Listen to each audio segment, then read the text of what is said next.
ने हमें खुद कहा कि हम इधर से निकल जा रहे हैं, हम इस तरफ खड़े हैं, आप इस तरफ से लेके चले जाइए इन्हें।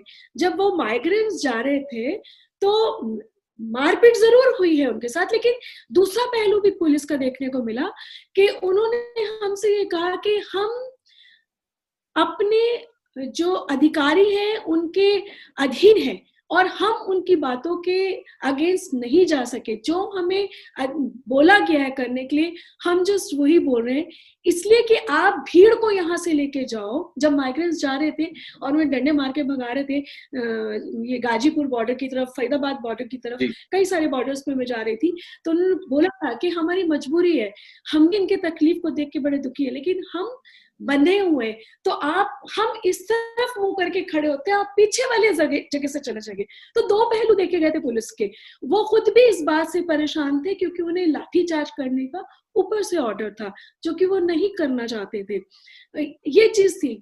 जहां तक डॉक्टर्स का और इन सब का सवाल है, तो हर तरह के लोग मिलते हैं देखने को, बहुत अच्छे भी होते हैं। अच्छे इसलिए मैं कह रही हूँ क्योंकि आपने पैंडेमिक में देखा होगा, हजारों लोगों ने लाखों लोगों की मदद करी, तभी तो लोग आगे तक जा पाए, नहीं तो जमीन पे लाशें गिरी होती, भूख के मारे लोग मरे हुए होते, तो लोग उतर के आए जमीन पे। लेकिन कुछ लोग ऐसे भी होते हैं जो ऐसे समय के मौके में रहते हैं कि कब इस तरह की घटनाएं हो, या कब कोई बलि का बकरा किसे हम बनाए, कब कौन मुर्गा हलाल करे जिससे हमारी जेब भर सके। तो इस तरह के लोग भी रहे हैं जिन्होंने, डॉक्टर्स ने गलत पेशेंट को गाइड किया है, मिसगाइड किया है और उनको नेगेटिव को पॉजिटिव बता दिया है, और उनके साथ क्योंकि वैक्सीन आई नहीं है, कुछ दवाइयां उन्हें दी, उनसे ज्यादा पैसा हड़पा, और इस तरह के काफी सारे केसेस भी आए। तो इस दोनों सिचुएशन रही हैं जी। और फिर भी मैं एक बात कहूंगी कि इन दोनों सिचुएशन में इंसानियत भारी पड़ी है ऐसे लोगों पर, क्योंकि बहुत सारे लोग साथ के लिए खड़े थे, जो मेरा पर्सनल मानना है। बहुत दुख था जिसको हम सारी जिंदगी नहीं भूल पाएंगे। शायद ये मेरी जिंदगी की पहली ऐसी इस तरह का वाकया था, तो मैं नहीं भूल पाऊंगी। हाँ, पर जो लोग इस तरह की चीजें ये तो जनरली हमें देखने को मिल रहा था। अगर खाना भी दे रहे थे तो उसमें भी पैसा ले रहे थे, किसी के सामान अगर रखे तो लूट मच गई थी। बहुत सारी जगहों पे देखा, सुनने में आया था, जब मैं फरीदाबाद में रात को निकल रही थी 3 बजे, तो लोगों को हम काउंसलिंग कर रहे थे कि अपने बच्चों को पकड़ के सोना, क्योंकि उस समय ये भी सुनने में आ रहा था कि बच्चों को खींच के ले जा रहे हैं, तो जिस पैसे खींच के ले जा रहे हैं, बोरे खींच के ले जा रहे हैं, तो जहां जिसको मौका मिल रहा था वो सब चीजें कर रहा था। जी सलमा जी, आपने ये बात बताई कि डॉक्टर्स हैं, उनमें भी 2 तरह के लोग देखे गए। आपने ये भी बताया कि पुलिस की जो ग्रुप थे उसमें भी 2 प्रकार के लोग थे, एक पुलिस जो एक्सप्लॉइट कर रहा था, एक जो मदद कर रहा था।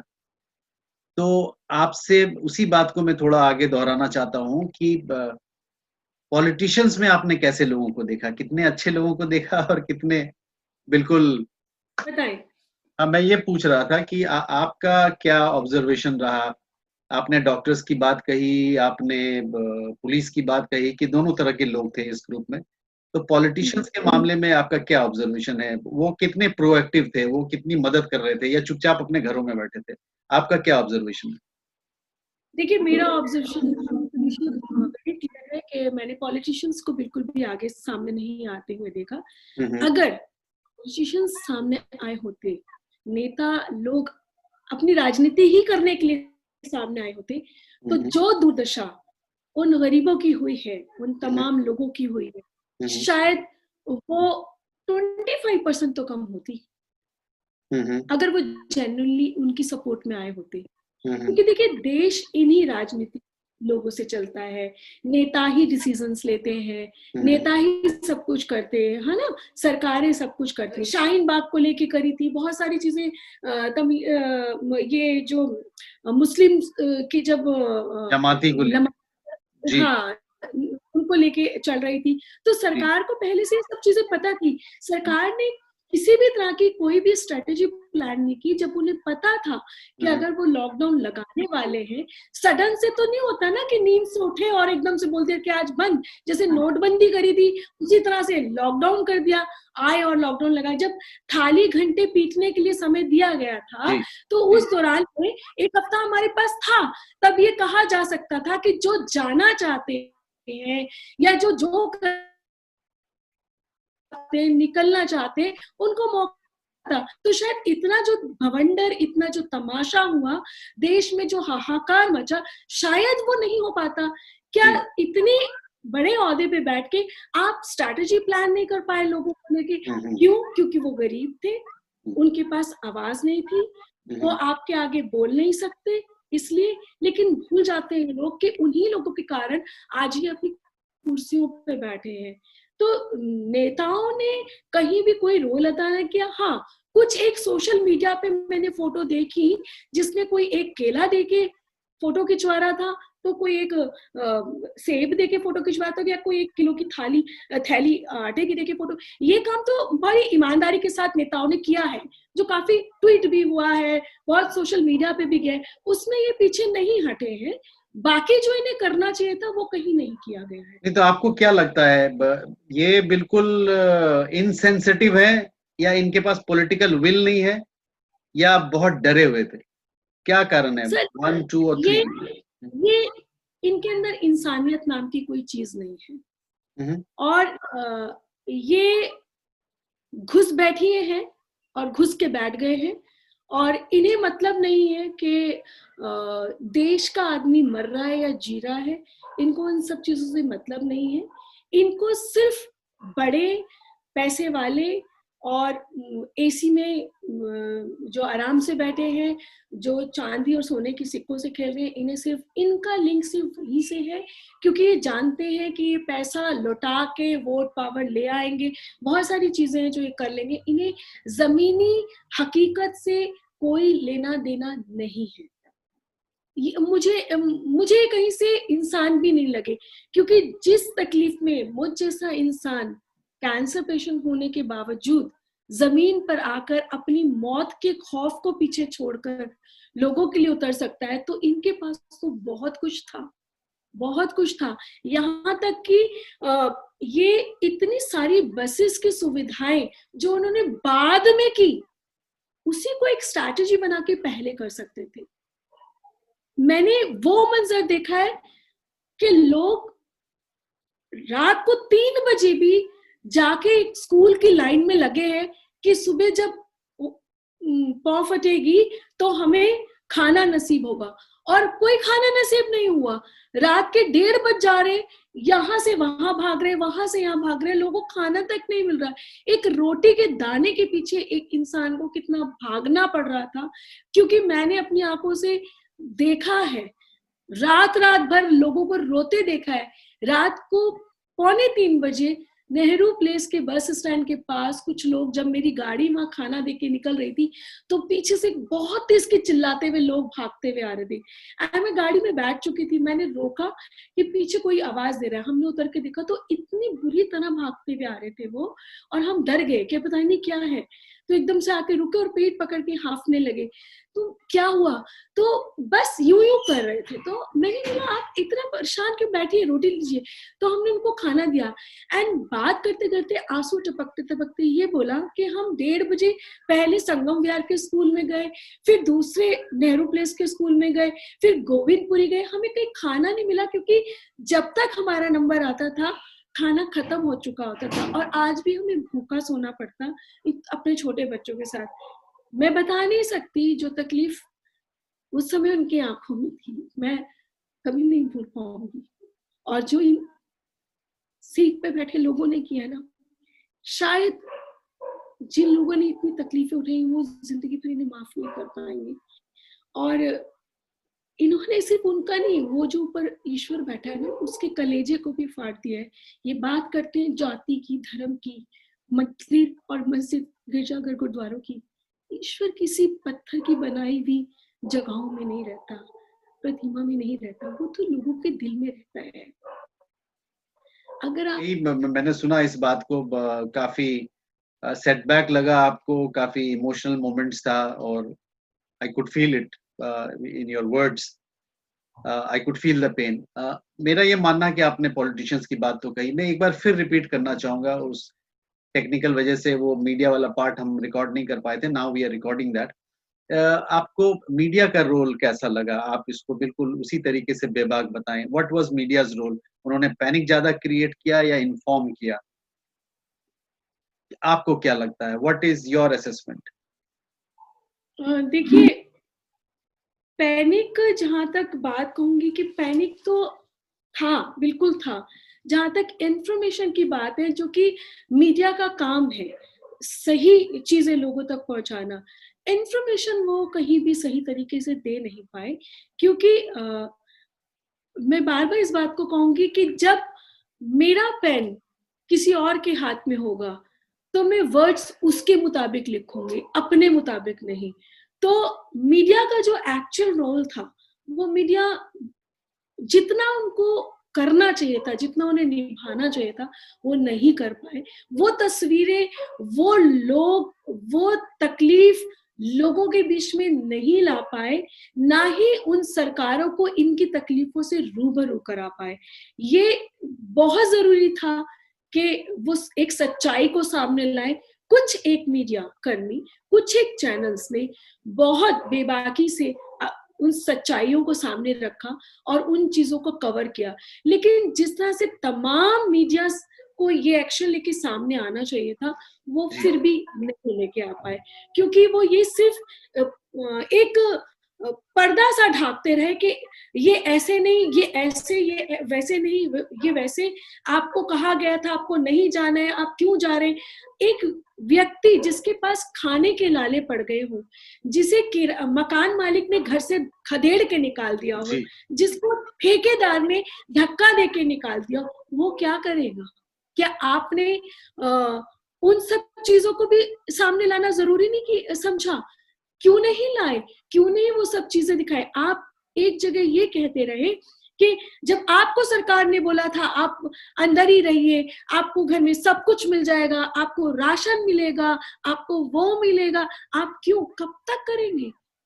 कैसे राशन दिए? कितने राशन लोगों के बीच में सरकार ने बांटा है, ये सरकार को खुद पता होगा। कहीं नहीं मीडिया ने इस चीज को दिखाया। बहुत रेयर मीडिया कर्मी है, बहुत रेयर चैनल्स है, क्योंकि अब मीडिया से तो भरोसा उठ गया है लोगों का, क्योंकि हर व्यक्ति ये जानता है कि मीडिया कितना डुप्लीकेसी करती है और कितना झोल करके बताती है लोगों को। इस लोगों का मीडिया से भरोसा उतर गया है। फिर भी उसके दौरान में कुछ एक ऐसे चैनल्स हैं जिन्होंने सच्चाई को लाने की जरूरत करी और पैनिक बहुत ज्यादा क्रिएट किया। ये भी एक सच्चाई। जिस दौरान माइग्रेंट लेबरर्स भाग रहे थे, एक क्राइसिस का मोमेंट था, उनके लिए बसें नहीं थी, उनके लिए खाना नहीं था, उनके लिए पानी नहीं था। उसी दौरान पूरे इशू को डाइवर्ट करने के लिए जमातियों का स्टोरी को प्लांट किया गया और ये बताया गया कि जमाती पूरे हिंदुस्तान में, अरे भाई जमाती अगर आए, ये कोरोना अगर आया तो इंटरनेशनल फ्लाइट से आया, उस फ्लाइट को रोकने की जिम्मेदारी जमातियों की थी या सरकार की थी? एग्जैक्टली यही मैं कहना चाहती थी कि जब जमातियों के ऊपर एलिगेशंस लगाए तो क्या आपको पता नहीं था कि all over India, all over international level से लोग, तमाम कंट्रीज से जमाती इकट्ठे होते हैं साल में एक बार या दो बार, और वो अलग अलग इंटरनेशनल फ्लाइट से आते हैं, और उस समय आपके पास पूरा डेटा होता है किस फ्लाइट से और कौन लोग आ रहे हैं। क्या आपको तब नहीं पता था कि जमाती यहाँ इकट्ठे हो रहे, और अगर वो आ रहे तो क्या आपके पास इतनी पावर नहीं थी उनको रोका जाए या उनका टेस्ट किया जाए? आपके पास सब कुछ था, क्योंकि आप किसी भी चीज से लड़ने के लिए तैयार नहीं थे। आपने उसको अनदेखा किया और उठा के सारा जमातियों पे थोप दिया। आपके पास जब ट्रम्प साहब आए थे तो उस समय जितने लोग आए थे, तो क्या आपने ये हिम्मत जुटाई थी? क्या आप उनके जितनी पूरी टीम उनके साथ है उन सबका एक एक करके टेस्ट कर दिया जाए? क्या उनका टेम्परेचर कितना है, कोई बीमार तो नहीं है? क्या इन्होंने ये सब किया था? नहीं किया था। आप जमातियों की तरफ आपने सारे इशू को डाइवर्ट कर दिया। चलिए तब जमाती थे, आज कौन है? आज तो ड्रग्स जमाते नहीं। ड्रग्स की बात और रिया की बात, सुशांत की बात आके फिर डाइवर्ट कर दिया गया।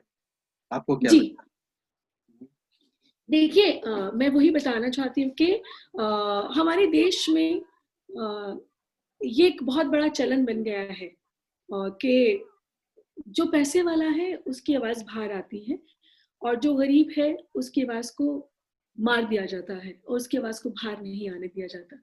जी, हमारे देश के पास में जो भी सरकार में बैठे लोग हैं, जो देश के साथ किया है, उसके लिए उनके पास ना तो मुंह है सामने आके दिखाने का, लोगों को फेस करने का, ना ही उनके पास वो शब्द है। तो अब कैसे डाइवर्ट किया जाए? तो आप एक मौत को लेके आप ड्रग्स पे लेके आ जाइए, या फिर उसे रिया पे लेके आ जाइए, या फिर उसे कंगना पे लेके आ जाइए। उनके लिए कंगना, रिया, सुशांत और ये सब चीजें बहुत इंपॉर्टेंट है, क्योंकि शायद पैसे वाले लोगों से इनकी तिजोरियां भरती हैं, इनकी सारी चीजें चलती हैं, तो शायद वो लोग बहुत इंपॉर्टेंट है। और सारे मीडिया चैनल्स पे इस तरह की चीजें दिखाई जाने लगी, तो लोगों को दिमाग को, लोगों के जो भी उनका सोच था उसको डाइवर्ट करने की ये कोशिश की गई। लेकिन आज इंसान बेवकूफ नहीं है।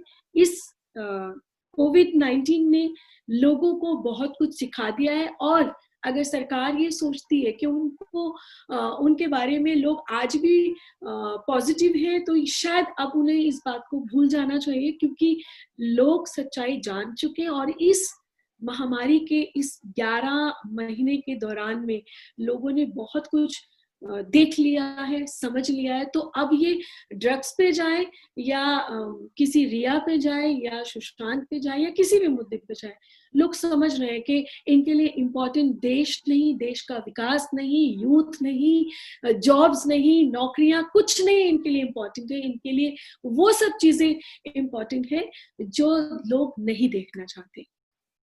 नहीं तो आपको क्या लगता है कि पूरे इस क्राइसिस में जो इन्फ्लेशन हुआ है या जॉब्स गए हैं, ये जो क्राइसिस, रियल क्राइसिस जो हम लोगों के सामने में, आज प्याज जो है ऑलमोस्ट 70, 80, 90 रुपया किलो बिक रहा है।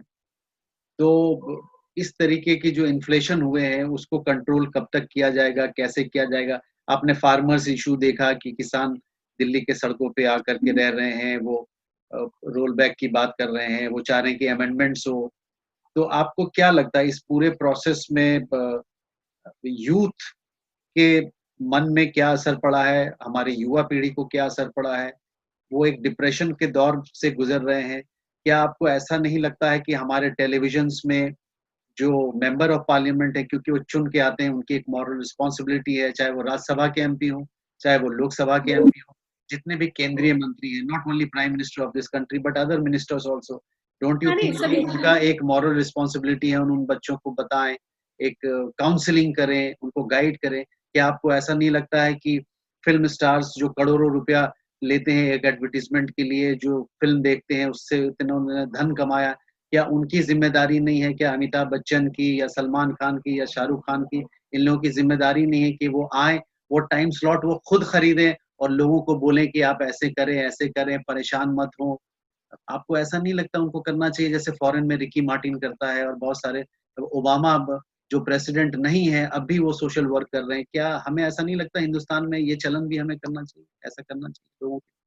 बिल्कुल करना चाहिए, क्योंकि अगर आज हमारा यूथ मजबूत होगा, तो आने वाले विकास में हमें और डेवलपमेंट के लिए हमें ज़्यादा सपोर्ट मिल पाएगा। लेकिन आज के दौर को देखते हुए हमारा यूथ बिल्कुल ज़ीरो होता जा रहा है, हो गया है। इनफैक्ट आप देखिए जीडीपी कहाँ जाके गिरी है, और यूथ आज क्राइम बढ़ रहा है, क्योंकि लोगों के पास नौकरी नहीं है, जॉब्स नहीं है, वायलेंस ज़्यादा बढ़ रही है, डिप्रेशन में लोग जा रहे हैं, क्योंकि जब जॉब नहीं होती तो आदमी घर में कुछ लाके नहीं दे रहा है, खर्चे नहीं पूरे हो रहे हैं, बच्चों के पास नौकरियां नहीं है, माँ जी। बाप के ताने, घर के ताने, दोस्तों अपनी जरूरतों को पूरा नहीं कर पा रहे। तो ऐसे दौर में बच्चे सुसाइड अटेम्प्ट कर रहे हैं, डिप्रेशन में जा रहे हैं। हाँ, घर में महिलाएं जो जॉब्स भी करती थी, आज उनकी भी नौकरियां छूट गई, तो कहीं ना कहीं वो अपने आप को यहाँ देखती थी, आज वो फिर से अपने आप को यहाँ देखती है, क्योंकि नौकरी नहीं है। फिर घर में, मतलब इस तरह की जो चीजें हैं वो बढ़ती ही जा रही है, और ये बहुत सोचने की बात है, और इस पे जितनी जल्दी हो सके स्टेप लेना चाहिए हर किसी को, जो भी इस लायक है, चाहे वो फिल्म इंडस्ट्री के लोग हैं, चाहे वो हमारे नेता हैं, हमारी सरकारें हैं, और ये गवर्नमेंट को सोचना चाहिए कि हमारा जो यूथ, आज वो सिचुएशन है जो यूथ डाइवर्ट हो रहा है। मैं आज ही न्यूज देख रही थी कि कुछ लड़कों का जो कि क्राइम ब्रांच के through, Delhi police crime branch के थ्रू ये सामने आया मामला कि कुछ लड़के यूथ शादियों में घुसकर उनके एनवलप और उनकी जेवरात जो गिफ्ट्स में आए हैं वो सब चोरी करके लेकर जा रहे हैं। ये आज का ही न्यूज है जो मैं देख रही थी। तो अच्छे खासे लोग भी बेरोजगार होने के कारण क्राइम की तरफ बढ़ रहे हैं। तो ये बहुत बड़ा इशू है हमारे देश के लिए कि जो उम्र दराज थे उनकी उम्र कट गई, लेकिन जो आज बढ़ रहा है बच्चा, अगर वही बच्चा हमारा क्रिमिनल होता जाए, क्राइम करेगा और क्रिमिनल बनता जाएगा, तो फिर ये देश आगे तो हमारे यूथ ने संभालना है ना। तो अगर यूथ ही छूट जाएगा तो हम कहाँ आगे जाएंगे, हम तो बिल्कुल खत्म हो जाएंगे और हो चुके हैं। तो हमारी सरकार को जिस तरह से फिल्म, जब हमने सुशांत का और रिया का केस देखा, क्योंकि महाराष्ट्र में, मुंबई में जो वहां की सरकार ने अपने जो निर्णय लिए उन सब चीजों को देखते हुए योगी जी ने कुछ निर्णय लिया और फिल्म सिटी नोएडा में बनाने का एक बड़ा सा रोग लिया। इतनी ये सब चीजें ईगो पे लेके ये लोग डिसीजन ले लेते हैं, लेकिन कहाँ पर हमारे यूथ को स्टैंड करना है, रोजगार बढ़ाना है, काउंसलिंग करना है। कहीं पर भी बोला कि इतने सेशन लेने मस्ट है। आपने मीडिया पे कभी बोला कि जिस तरह से डीएनए रिपोर्ट आती है, जिस तरह से बाकी रिपोर्ट्स आती है, क्या हर आधा घंटा या 15 मिनट एक काउंसलिंग के लिए भी एक सेशन बनाया जाए जो मैंडेटरी हो, जो लोगों से बात 1 to 1 बात कर सके? कुछ तो होना चाहिए। तो इन सब चीजों की तरफ ध्यान ना देके वो फिल्म सिटी की ओर लगे हैं और दूसरी चीजों की ओर लगे हैं, और हमारे यूथ की तरफ, युवाओं की तरफ ध्यान नहीं दे रहे। तो आने वाला समय बहुत क्रूशियल है और उसके लिए हमें काफी सोचना पड़ेगा, और सिर्फ मुझे और आपको नहीं, हर व्यक्ति को सोचना पड़ेगा। सलमा जी, मेरी आपसे बात हुई थी, मैं ऑनरेबल मिनिस्टर रामदास अठावले साहब से भी मेरी बातचीत हुई थी। उन्होंने एक प्लेटफॉर्म क्रिएट किया है, हम सब मिलके, मीडिया के लोग भी उसमें हैं। एक इन्होंने एक कैंपेन बनाया है, एक प्रोग्राम बनाया, एक प्लेटफॉर्म बनाया जिसका नाम उन्होंने दिया कोई सताए हमें बताए। मेरा ये मानना है कि आप एक सोशल वर्कर हैं, सोशल एक्टिविस्ट हैं, और मुझे पूरी उम्मीद है कि आप भी उस प्लेटफॉर्म में काम करेंगे और गरीबों को आप सुनते रहे हैं, लेकिन आप सुनेंगे, आपको भी वो मंच मिला है। और मेरा ये मानना है कि लियाज़ों ऑफिसर जो है मीर सिंह जी, उससे भी आपकी बातचीत हुई थी, and we welcome you on board. और मैं चाहता हूँ कि आप ज़्यादा से ज़्यादा वहाँ काम करें, और हमारे ऑनरेबल मिनिस्टर ने इन बातों की जानकारी हमारे ऑनरेबल प्राइम मिनिस्टर को वो दे चुके हैं, और मुझे ऐसा नहीं लगता है कि किसी भी तरीके का कोई हिंड्रेंस आने वाला है। आप जो काम करना चाहती हैं, जिस तरीके से करना चाहती हैं, वो बिल्कुल होगा। और ये बिल्कुल बायस फीलिंग हम लोगों को नहीं रखना है कि सरकार की तरफ से प्रोएक्टिव काम नहीं होगा। जी हाँ, बहुत सारी रिस्पॉन्सिबिलिटीज होते हैं, when you are at the top you are really lonely, और बहुत सारी चीजें होती है एक साथ, बहुत कई लेयर्स होते हैं। तो उसको काम करने के लिए people like you have to take a proactive action. अब मेरा ये मानना है कि ज्यादा से ज्यादा लोग आपके जैसे जो हैं वो हमारे मंच पे आए और काम करें, और सोशल वेलफेयर जो मिनिस्ट्री है, social justice and empowerment ministry है, उसके तरफ से पूरा सहयोग मिलेगा, ये मेरा वादा है। Thank you very much for coming into this platform. Thank you so much. Thank you, God bless. Thank you.